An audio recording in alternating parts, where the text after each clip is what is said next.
Welcome to episode 20 of the KIPS Personal Trainer Application Podcast. My name is Tyler Valencia, and I'm the president of KIPS and Kettlebell Concepts. In this episode, we have Elizabeth Lenart, who is an industry speaker, the program director of Balletone, and a master trainer for BOSU Barre. Elizabeth shares her advice for fit pros wanting to develop relationships with organizations and her very cool idea of fitness counseling for fit pros. Let's get to the episode. So can you explain what barre is for, I'll say, the uninformed personal trainers? I know myself, having taught group exercise, having been in the industry for quite a bit now, I still don't understand barre. I know it's a very popular class inside of a gym, but give us a good explanation of what barre is. All right, I would love to. So, barre was originally created with the goal of assisting or rehabilitating injured dancers. That was one of the main reasons it was created. So, for, as you said, the uninformed, or maybe, the personal trainer or the power lifter, I want you to think about barre as muscular endurance. Okay. It is most definitely a muscular endurance workout. And, body pump is also muscular endurance because we know it's not a max lift. The load is definitely different. The tools are different, but the goal remains muscular endurance. So when I explain barre to people, we talk about, it's all based off of something that looks like a squat or a lunge. Mm-hmm. And the purpose is really to strengthen the muscles that support the core and pelvis. And when we add that piece in supporting the pelvis, we usually get a little bit more intrigue from an athlete, or sometimes from, both male or female, who might, prefer to do Olympic lifting or powerlifting. They're like, well, tell me more about this. So I would relay barre work, as I'll call it, to that population, to think of that as accessory movement. Mm-hmm. So when we think, for example, the big lifts, right, what plane of motion are they in? They're all in the same plane of motion. Mm-hmm. So when we add in barre work, we are always working something based off a squat or a lunge. We can be on the floor, we can be vertical, we can use different tools, but we're really focusing on building strength around all the muscles that, all your core muscles and everything supporting the spine and pelvis. That's good So stuff. think about, it is good stuff. So you'll see barre, traditional barre has been around for a long time. It's only been mainstream somewhat recently, but I can tell you, I have worked, not with what we see as the stereotypical person that would enter a barre class or a barre studio, but I have worked with power lifters, and I have worked with football coaches who want to take barre back to their athletes when they're getting ready for a season. So you wouldn't just be hitting, a max lift, and it wouldn't be 5 repetitions of a heavy lift. We would be spending a lot of time in the same exercise, but playing with the range of motion. And that might be rhythmic to the beat of the music or not. But think squat variations, lunge variations, and sometimes we add cardio bursts in to add a little bit of spice to the class. Light weights, and I say light weights because I had to be the girl to pick up, a pair of 15-pound dumbbells for a barre class and say, well, I can do a lateral raise with these, not in a barre class, because the number of repetitions is so great. And it's not meant to be a heavy lifting type of program.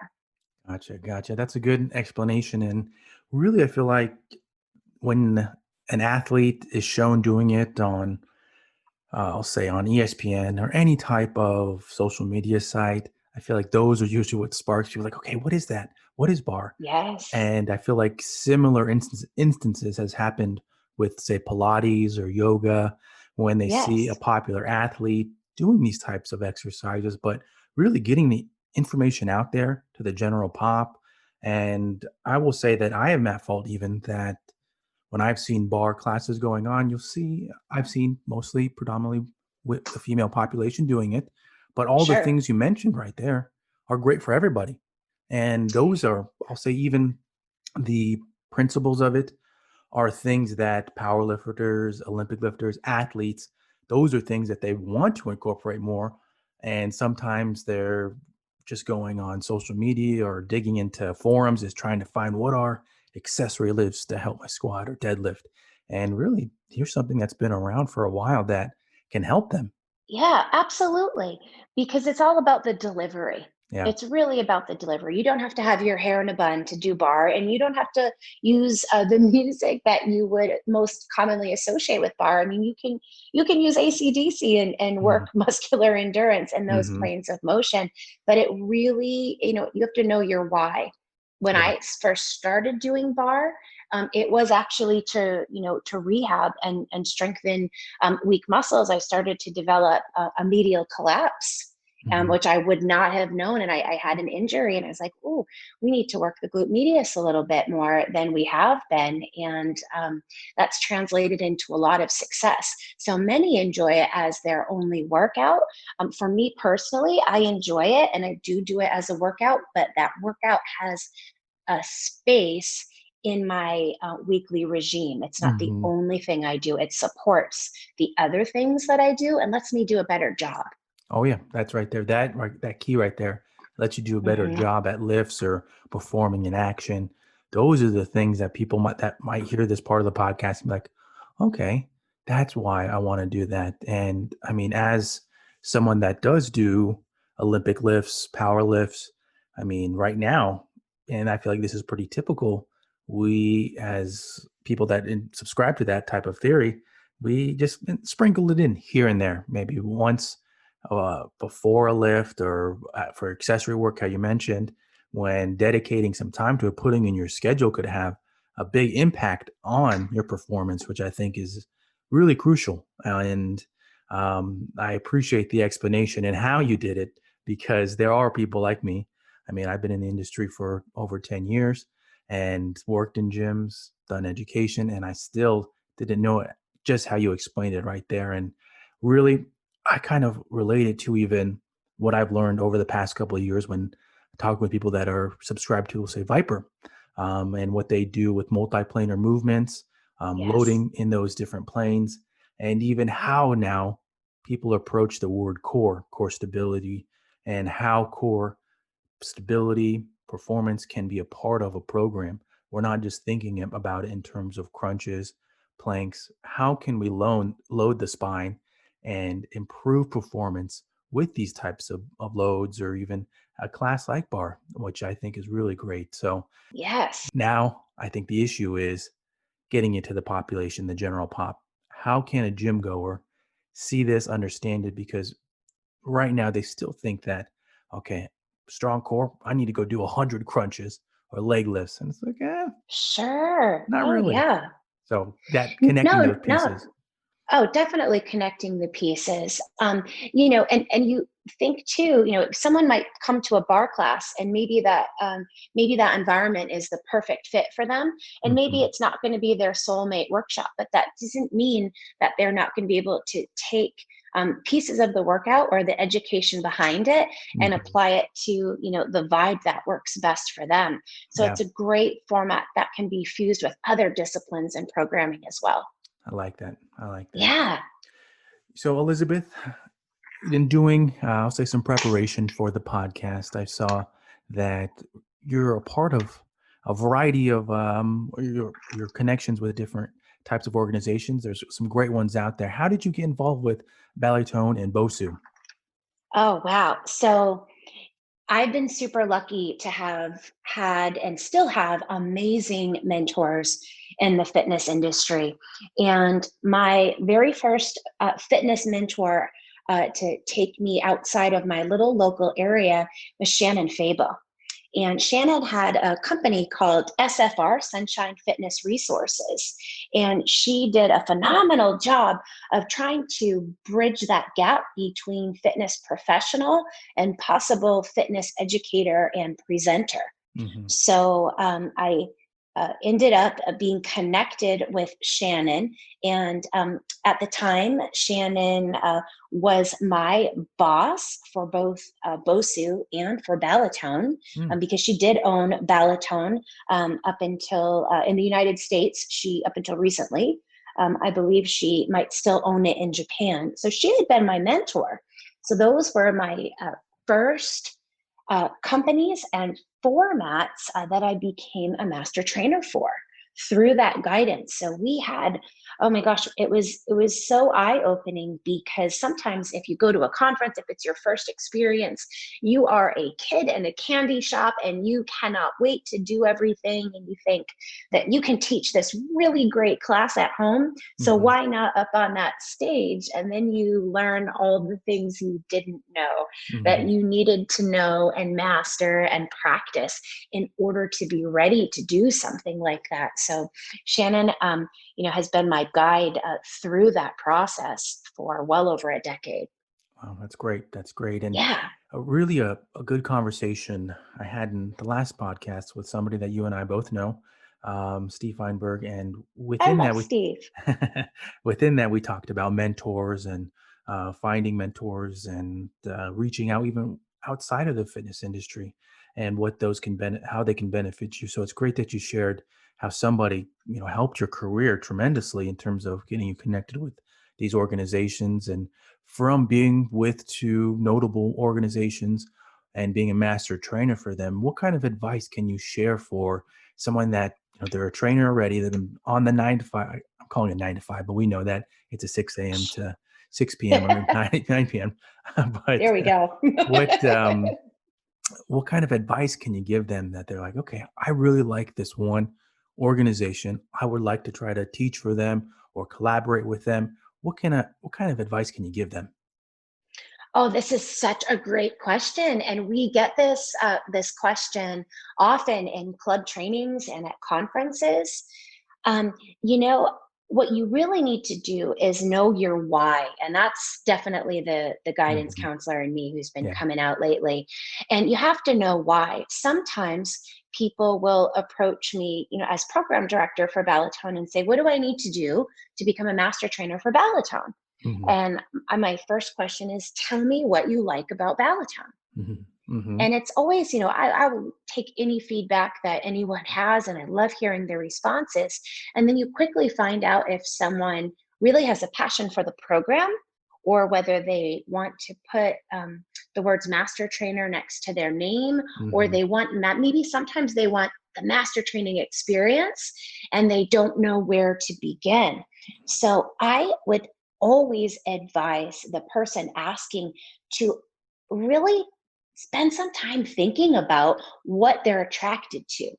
Is it, so I've used the BOSU for years, and dance had been part of my background, and group exercise for years. So these programs and brands meant something to me because they're things I already did, and I believed in the people who were involved in the program. When I would go to conferences, I would see, I'd see Shannon, I would see Jay Blahnik, I would see Candace and Douglas Brooks, and like, I want to be them. I'm like, I loved their persona. They were great educators. So my draw was through the product, the brand, and what my perception of the vision and mission of those companies were. And those may not have been my words or my thoughts at that time, but my draw was, wow, I want to be able to present like you. I would love to emulate the things that you're doing in the industry. So I bring that back when I do mentoring, Hmm. because sometimes, someone wants to get their foot in the door. And it's okay, because we all have to do that somehow. But before you approach, an organization about mentorship or about master training, you should know the program or the product, Hmm. and think about also what you have to offer that program or product. I like that. I like that a lot. Yeah. I think that from my end, being a content creator and trying to work with a variety of organizations or even presenters or educators, something to kind of add on top of that is also the execution.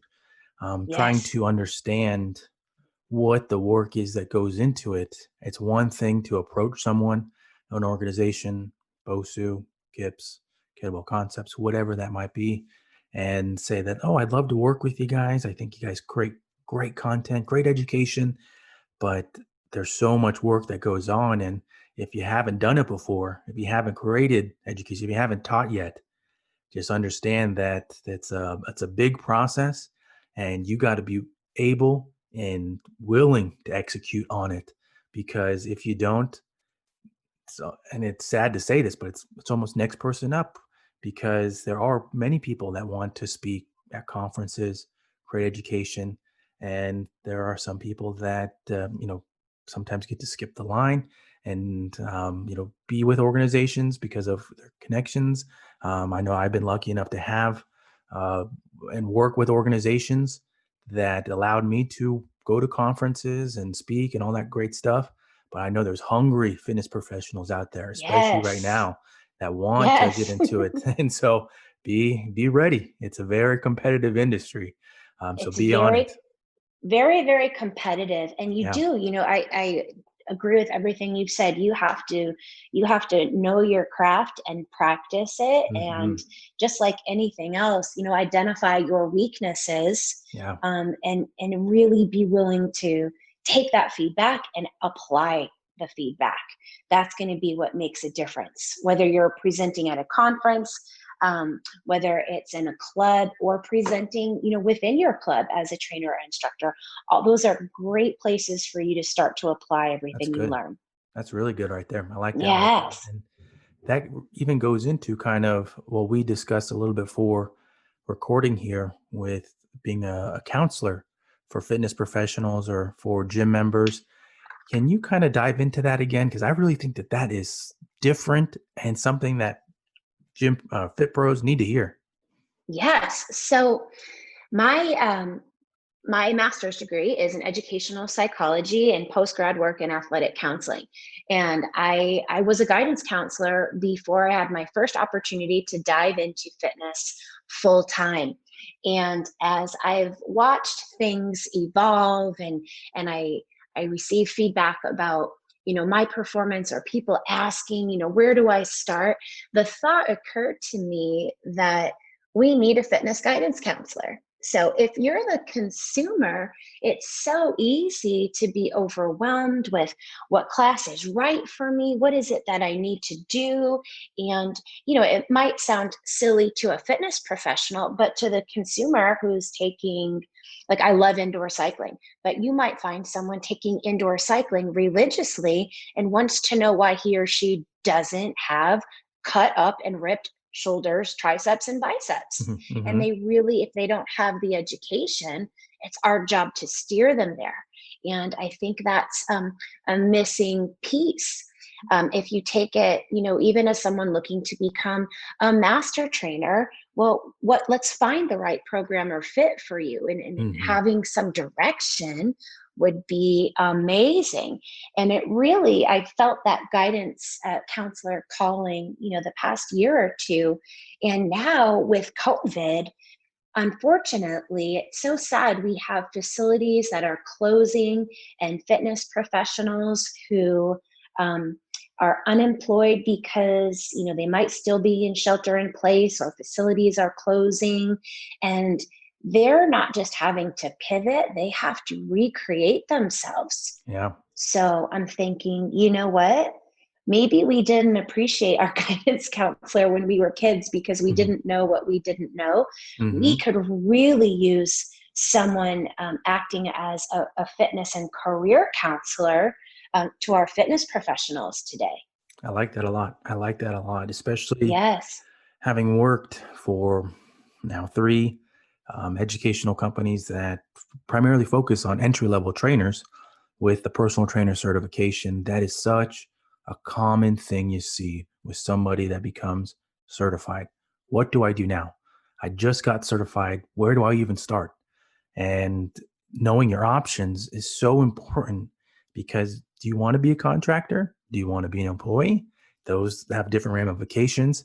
And I even come across people that they're certified. They've even been in the industry for a little bit. They were young at the time, but they said, "Oh, I'm not ready to be a contractor. I don't want to have to deal with it." It's like, do you know that there are benefits of Right. being a contractor? So knowing these types of things are so important, and even Yes. understanding how accreditation, how CEUs work, what these terms even mean. These are part of your industry. So it's so important that somebody guide them, just how you said, because uh, it's a real fact that we have to deal with many individuals that come. We just talked about how it's a competitive industry, but there's also a lot of people entering and then exiting right away because they don't know what their options are. They don't know how to keep it going.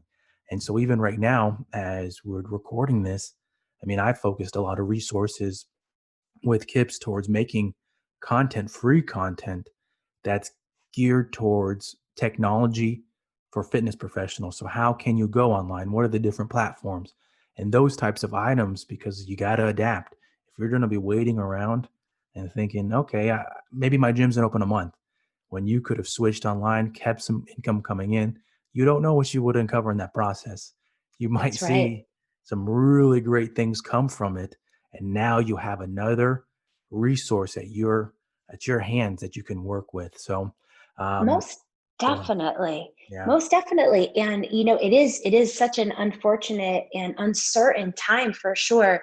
But I think if we really, really listen to ourselves and we spend some time doing some of that inner work, Hmm. we're going to find that we have some of these answers. And that's where part of my shift is, we do need a counselor. We Yeah. need someone to steer us and guide us. And we need someone to, believe in us. So even we could have the most seasoned fitness professional who just doesn't know where to go next. Nobody saw this coming. So, Hmm. when I would counsel my students, I worked in a high school, say, well, what are we going to do with this information? So, some of the things that I'm planning in the works is developing a way to make this happen. And it's interesting that you're so fabulous with technology, as that has been one of the biggest issues Hmm. for someone who's been in the fitness industry for a long period of time.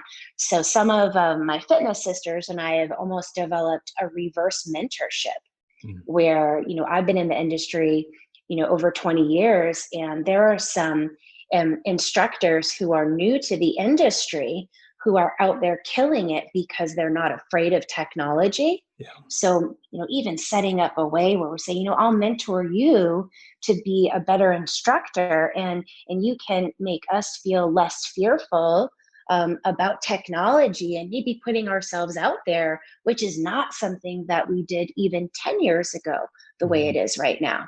Yeah. I like that right there. I like that reverse counseling right there. I like that idea. And I think that was even kind of, I'll say, like a brainstorming idea of a podcast episode that I shared a clip of it recently. Was somebody from my actually undergraduate degree. She is a part of the fitness industry as well. And she shared about, and this was early on in terms of when the quarantine happened. She was mentioning how she would log on with other group exercise instructors and talk about the different settings. Can you hear me now? What about if I'm back here? What if I do this with the lighting? And all those little things to brainstorm and try to create a more professional product that when they have people on, they're not worrying like, oh, can you see me over there? What about now? Can you hear me? Because you already have those set because you took the time to work on your craft, just how you said. And I can't stress that enough that this can be a new revenue stream. I've had several guests on just how you're saying it right now, that this can be something more. I've had guests on this podcast that talk about what they did, and now they are getting hit up to be consulted for other organizations, big gym chains, just because they have that system down. And it's such a great thing when you see people adapt like that, in my opinion. You see the people that they're adapting, they're taking those risks, and they're learning from it because it's something that most people are not going to get on the first try. If you're logging into Zoom or if you're using YouTube Isn't Live, that the truth? I know. If you're logging into Facebook Live, YouTube Live, or using Vimeo, whatever that might be, you're not going to get it the first time, and your students aren't going to get it the first time. So what are those processes and those steps that you can do to make it much easier for yourself and for your participants? So um, segueing now a little bit to the educational stuff, what are actually some of the resources that you recommend? Maybe some educational courses that you've taken that, wow, this really helped expand my career. Oh, sure, sure. Well, the first thing in terms of educational resources, for sure, without a doubt, is to find a mentor. It's not going to hurt to ask. Hmm. And, to a point you had said earlier, maybe your mentor is outside of the fitness industry Yeah. as well. So you might find a mentor within the industry who's going to help you um, perfect your delivery of a particular format. Well, you might reach out and seek assistance with someone who's a public speaker to help you become more confident in how you're presenting that information. And then also seeking out those people who can help you with your weakest link. For me, technology is the thing that makes me sweat. I would rather do burpees for days than, I was so fearful of technology. So mentorship would be the first place. In terms of group exercise, oh my gosh, there are so many, and training as well. There's so many amazing resources out there.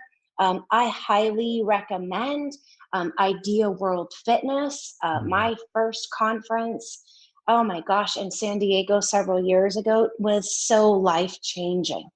It's literally the Super Bowl of fitness, Hmm. and they have done an amazing job adapting with the COVID situation and offering resources, everything from insurance and safe opening procedures, teaching, you name it, it's been out there. SCW has done an outstanding job of assisting and mentoring, offering live stream panels where people can really start to listen to perspective. And I encourage people to take part in something that is outside of their wheelhouse and perhaps even outside their interest, and look at who's involved in the meetings and what can you learn from them, because part of making our way through the industry is being well informed. It might not be your area of expertise to teach a certain format or specialize in a particular population, but you're certainly going to make yourself more credible to be able to speak to it Yeah. and to be able to connect to someone who does specialize in that area. Yes. That's big right Yeah, there. That's really big yeah. right And there. right. And another great resource, I'll mention Shannon Fable again. She's got an amazing page on the ACE Group Fitness page. You do not have to be, last I knew, you don't have to be part of the ACE community. You can be certified by another organization. And, there are so many different topics that come up. And this has been going on for a couple of years, and it's a great community. There are different webinars that come about, and lots of people that you can connect with, lots of different topics, whether it's what do you have in your gym bag to how do you avoid burnout. And so lots of great resources out there. If you don't know where to start, that's why I started with your mentor as number one, because you're always going to keep learning. And in a perfect world, you're going to have more than one mentor. Yeah. Oh, yeah. And I really like what you mentioned about idea. And I actually admitted this to talking about the group exercise individual that was a part of my undergraduate degree. I admitted this to her in the podcast that so this, her name's Dr. Schroeder. She used to always, and I'm sure she still does, when there are live classes, she promotes Idea World because she teaches at it, and she would find opportunities for students to assist, so volunteer at it and get to attend the conference. And I Yes. never took advantage of that.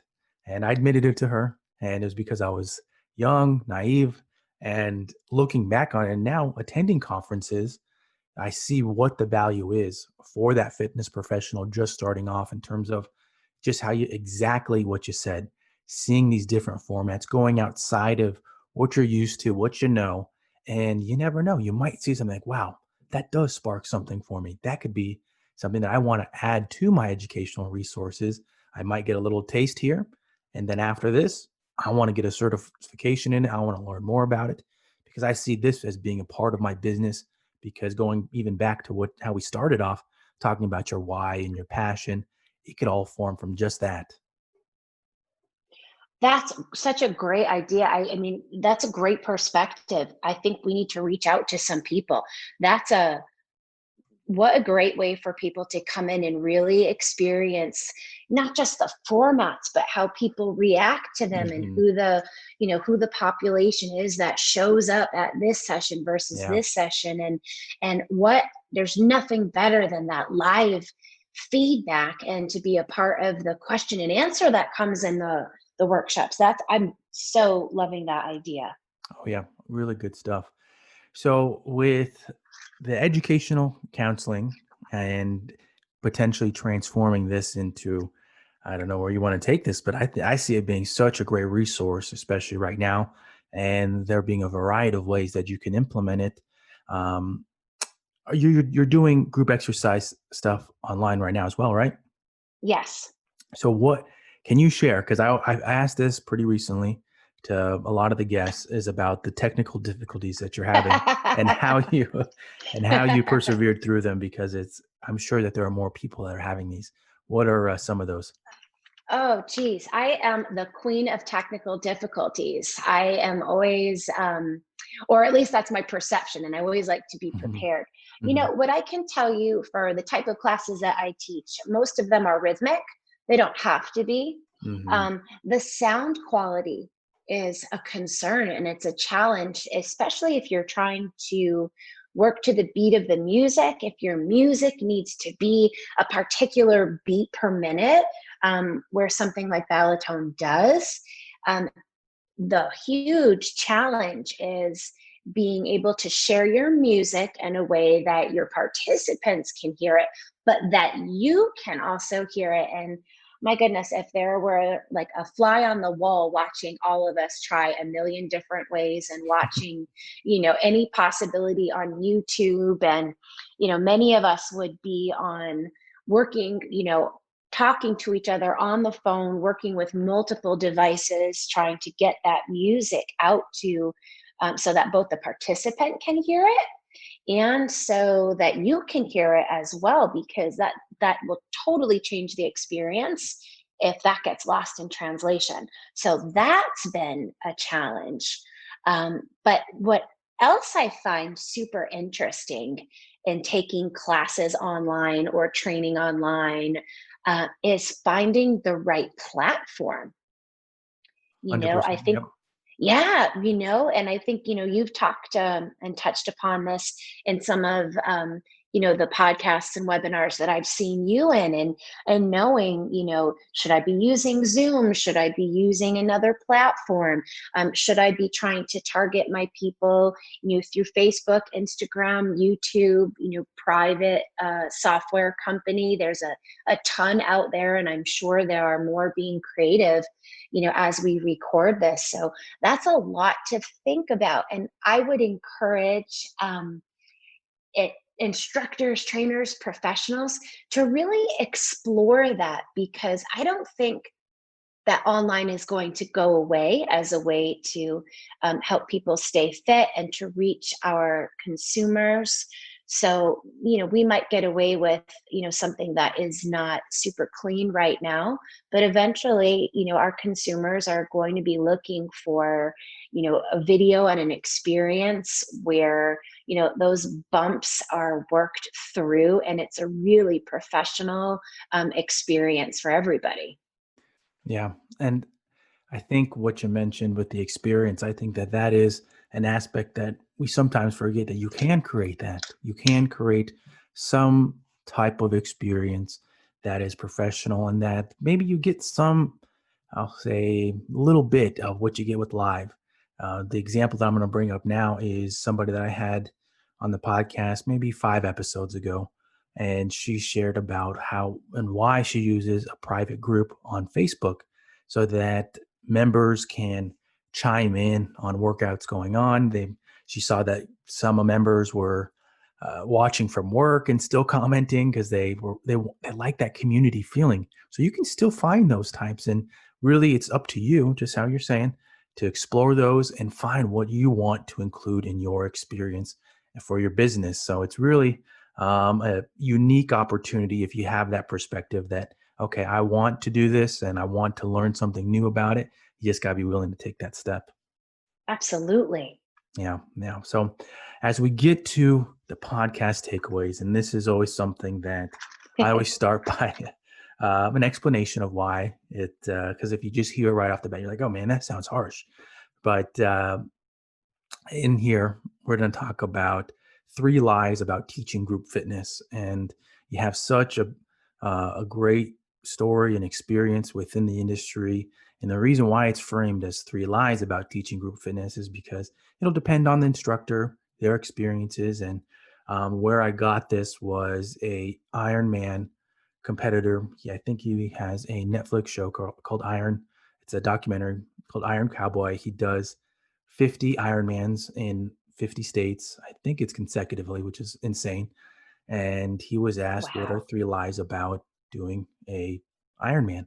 So he shared those, and I liked how it's framed. And so I was like, okay, I'm going to bring that to the podcast.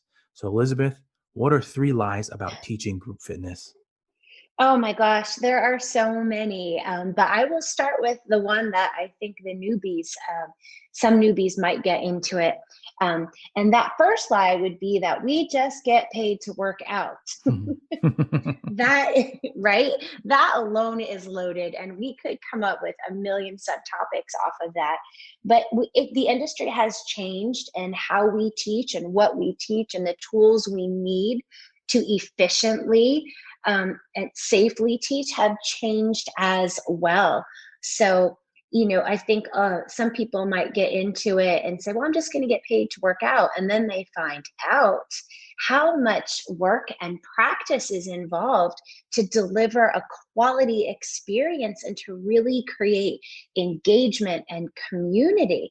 Our preparation has changed. We are now DJs, and we are choreographers, Mm-hmm. graphic designers, marketing experts.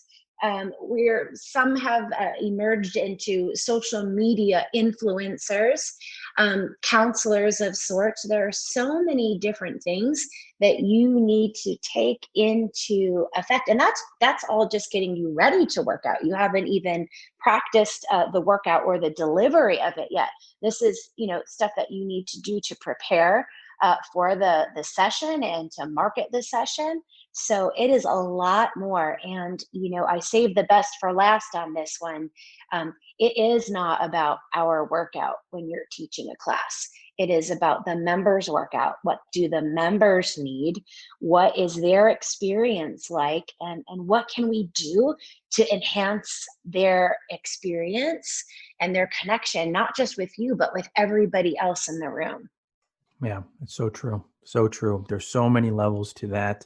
And something that kind of popped into my mind when you started talking about, beginning paid to exercise is even some individuals might stray from joining group exercise if they come more from the personal training side because they think, oh, I can't do that. I can't teach in front of a group, or I don't know how to do choreography. There's so many different Sure. formats out there that potentially you don't need to know choreography. And I give a lot of respect. I've said this in other podcasts. I give a lot of respect to those that can teach choreography. I cannot.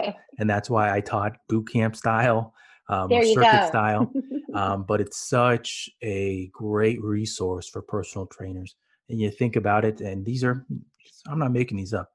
The majority of people that join a gym will do group fitness. I mean, that's why you see 30, 40 people in classes, because that's why they joined. It's a way for them to get the most out of their gym membership. And at the same time, there's a small percentage that do get personal training. And what greater way can you essentially funnel people to your personal training business than teaching group exercise? These are people you're going to see on a weekly basis. You're going to get to build relationships with them. And essentially, if they have a question about personal training, who are they to ask first? You. So That's right. exactly. So it's such a great way to build your business, get paid while building your business. And I'm not going to say everybody can do group fitness because not everybody can. That's a personal trainer. It takes some experience and it takes some practice. But if you get the shot to, you got to make the most of it because of what it can do. And that was actually, we're talking about mentors here. When I started off in the fitness industry, I worked at a pretty large gym that had 40 to 45 trainers in a very Wow. competitive area. And the top trainer, that was one of her tips, was to teach group exercise. Get out there, teach group Yes. exercise. But I mean, she was the top trainer at the gym and she'd been there for a long time. And she said, teach group exercise. So that's what I did. I went to go ask my fitness manager how I can do it. He put me in touch with the group X manager and they gave me a shot in terms of, at first I only had little 30-minute classes, but that grew and it grew into things that really helped set up my career for other items. So really great tips, I think, for those that are interested in group fitness. So as we're winding things down, Elizabeth, can you share some information for people listening about your website, your social media links, and potentially any upcoming events that you're part of? Oh, yes, I would love to. So my personal website is elizabethlenart.com. I do have some fun events coming up. It's funny that we chatted bar. Next Mm-hmm. Saturday, I will be teaching bar created using the BOSU balance trainer Mm, and the BOSU vertical bar, so it's portable. And the idea around that is, to give a bar experience, maybe draw in some athletes into the bar class, but also give an option for a bar that's both portable and can also be used as the resistance in the class. And you'll find me on social media at Elizabeth Lenart Fitness. And Studio eFitness is my business, which I'm developing into an online platform where there will be continuing education, streaming, and classes on demand. But also, that's where I'm going to be diving into the mentorship and the fitness guidance counseling.